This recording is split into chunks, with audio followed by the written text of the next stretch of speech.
अगर महीने का 20-25-30 हज़ार कमाने वाला आदमी 12,000-13,000 फाइन भरने लगा। मैन रिक्शा वालों को टारगेट करके, स्पेशली टारगेट करके उनके ऊपर कार्रवाई की जा रही है।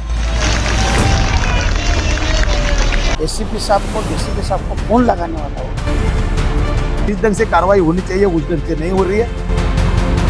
अब भिवंडी के स्टूडेंट्स के लिए लॉ की डिग्री हासिल करना हुआ और भी एक्साइटिंग। खुदा स्कूल के मैनेजमेंट द्वारा शुरू किया गया है RB law college. RB law college में साल 2025-26 के लिए एडमिशन स्टार्ट हो गए हैं। यहाँ स्टूडेंट्स को डीप स्टडी के लिए मूड कोर्ट कंपटीशन कराए जाते हैं। साथ ही इंडोर और आउटडोर स्पोर्ट्स कंपटीशन भी होते हैं और फ्रिक्वेंटली लीगल विजिट्स भी कराए जाते हैं। और सबसे अहम बात यहाँ पर है experience faculty teachers for the best guidance. RB law college manage by Huda school and junior college at Bhandari compound near Muthoot finance, Narpoli, Bhiwandi.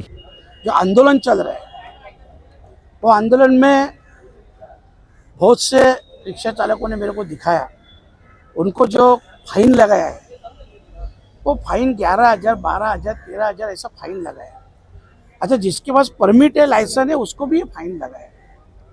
तो ये जो रूल शासन ने नया लागू किया है, इसको शासन ने एक सहानुभूति से सोचना चाहिए।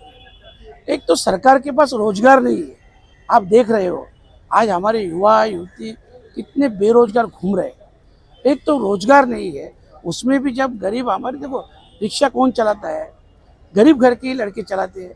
अच्छा, वो सेवा किसकी करते हैं? वो भी आम आदमी की, गरीबों की सेवा करते हैं। तो इस बात में थोड़ा सा क्यों न हो, उनको देखो सभी बात कायदे से चलनी चाहिए, मैं भी सोचता हूँ। पर कुछ कुछ बातें ऐसी है, अपन बस को क्यों रिलीफ देते हैं? बस में के स्टैंडिंग में लोग नहीं रहते हैं ना, बस क्यों छोड़ते हैं अपन?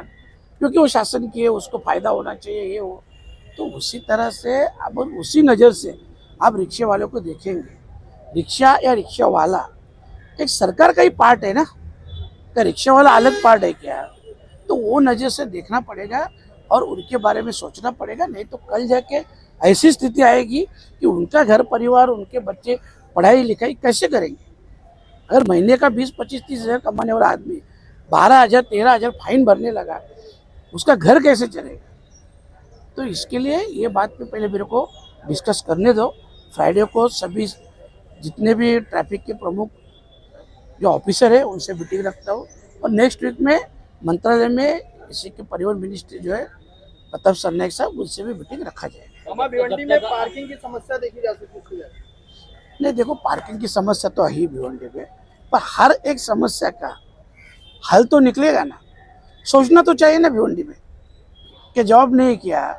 अभी एक मैं जगह देखने को जा रहा हूँ, है ना जगह रिक्शा स्टैंड पे, ऐसे कोई जगह जो है अपने को देखना पड़ेगा, उनको भी एडजस्ट करना पड़ेगा, क्योंकि वो भी हमारा ही एक पार्ट है, एक भाग है, और उनका भी रोजगार है, उनके भी घर परिवार है, और उसी के हिसाब से अपने को सोचना पड़ेगा। सर जी, जब तक आपकी जो ट्रैफिक डिपार्टमेंट से बात नहीं जाती, मंत्री से बात नहीं जाती, तो क्या ये कार्रवाई जो रिक्शा वालों पे 11,000 की चल रही है रुकेगी या फिर ये चलते रहेगी? नहीं, ये अब भी देखो, मैं गाड़ी में बैठने के बाद तुरंत एसीपी साहब को, डीसीपी साहब को फोन लगाने वाला हूँ, और मेरी रिक्वेस्ट रहेगी कि जब तक फ्राइडे तक ये कार्रवाई रोक दी जाए, जिसके पास परमिट है, लाइसेंस है, उनके खिलाफ तो बिल्कुल ही नहीं होनी चाहिए। जिस तरह से देखा गया 1 बजे से ऑटो रिक्शा मालक चालक और आपके नेतृत्व में यहाँ पे धरना आंदोलन निकाला गया है, और ये धरना आंदोलन क्यों निकाला गया? इसका प्रमुख कारण ये है कि इस दरमियान रिक्शा वालों को टारगेट करके, स्पेशली टारगेट करके उनके ऊपर कार्रवाई की जा रही है। रोज की जो कार्रवाई है उसके लिए तो हम कोई ऑब्जेक्शन लिए नहीं, लेकिन स्पेशली टारगेट करके रिक्शा वाले को ही कार्रवाई हो रही है। और वो कार्रवाई जो है वो पुलिस स्टेशन मार्फत हो रही है, मतलब ट्रैफिक के मार्फत नहीं हो रही है, पुलिस स्टेशन के मार्फत हो रही है। और हमने जब इंक्वायरी की तो हमको ऐसा मालूम पड़ा है कि उनको आदेश है कुछ रोज के इतने केसेस करने हैं। तो उसके अंदर क्या हो रहा है, जो सही पेपर वाले जो रिक्शा चालक है उनके ऊपर भी ये कार्रवाई हो रही है, क्योंकि पेपर चेक नहीं किया जा रहा है, डायरेक्ट मेमो हाथ में दिया जा रहा है और उनको बोला जा रहा है कोर्ट में जाओ करके। और कोर्ट में जो है 10,000 भरो या फिर 10,000 वकील को दो, मतलब उसको 10,000 का जो है वो दंड है ही है। तो ये जब जो चल रहा है, अगर हम सही ढंग से चल रहे हैं तो हमारी जो हैरेसमेंट चल रही है वो हैरेसमेंट बंद होनी चाहिए। कार्रवाई करें, हम लोग कार्रवाई के खिलाफ में नहीं है, लेकिन जिस ढंग से कार्रवाई होनी चाहिए उस ढंग से नहीं हो रही है। दूसरी बात, कार्रवाई टारगेट करके नहीं होनी चाहिए, ये हमारी मुख्य मांग है। इमरान भाई आज जब अंदर आप भी मेमोरेंडम देखे आए, क्या बातें क्या असर? देखिए, सरकार का प्रतिनिधि बोल के प्राण साहब यहाँ पे बैठे हुए हैं, तो हमारा काम था कि उन तक अपनी मांगे पहुँचाए।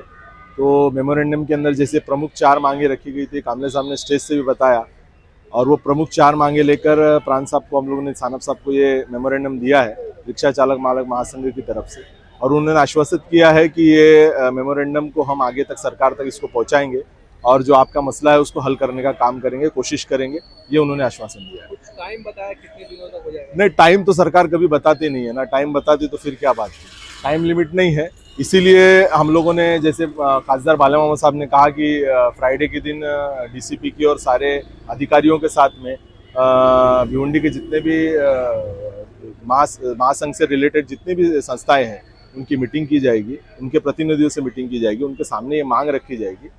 उसके बाद में अगर सोल्यूशन नहीं निकलता, उसके बाद में हम लोग देखेंगे बेमुद्दत हड़ताल किस तरीके से की जाए, भिवंडी का चक्का जाम करने का काम हम लोग करेंगे। इस तरह किसी बिल्डिंग पर जब कोई अगर महानगर पालिका स्टे ले लेती है तो उस पर कोई भी गतिविधि नहीं होती, तो इसी तरह से जब ये काम चल रहा है तो क्या ये फाइन मारने का जो काम है अभी फिलहाल बंद रहेगा या कंटिन्यू? नहीं, फ्राइडे तक तो इंतजार करना है। अभी बाला मोहम्मद ने कहा है कि मैं ऊपर फोन करके बात करूंगा कि कम से कम फ्राइडे तक कोई कार्रवाई ना हो। देखते हैं उनके फोन का या उनकी बात का कितना असर होता है, लेकिन हम लोग व्यक्तिगत लड़ाई लड़ने में, जो समाज की लड़ाई लड़ने में भरोसा रखते हैं।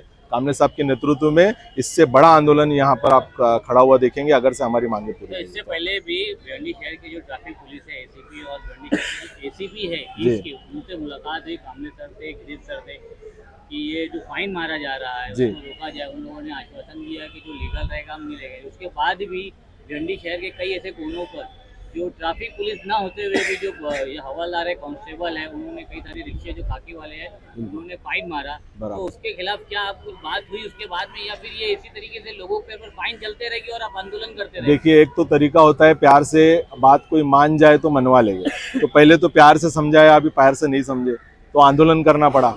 अगर इसके बाद भी नहीं समझे तो चक्का जाम एक हमारे पास हथियार है ना, फिर वो भी काम करने का काम हम लोग करेंगे, लेकिन रिजल्ट लाएंगे, इंशाल्लाह रिजल्ट आएगा। जो अन्याय हो रहा है उसके खिलाफ धरना आंदोलन, और जो जिस हद तक भी जाना पड़ा, सारे रिक्शा चालक मालक सब एक साथ में है, और उनकी रोजी रोटी का सवाल है, उनके परिवार का सवाल है, उनके जीवन का सवाल है, उसके लिए पूरी मेहनत करेंगे और ये शासन का जो निर्णय है इसको रद्द करने का काम करेंगे। भिवंडी आरटीओ देखा जा रहा है यहाँ पर इतने सैकड़ों की तादाद में जो है ऑटो वाले थे, जो भी पेपर है, लाइसेंस है, ब्याज है, सब है, आज वो इस तरीके से परेशान है।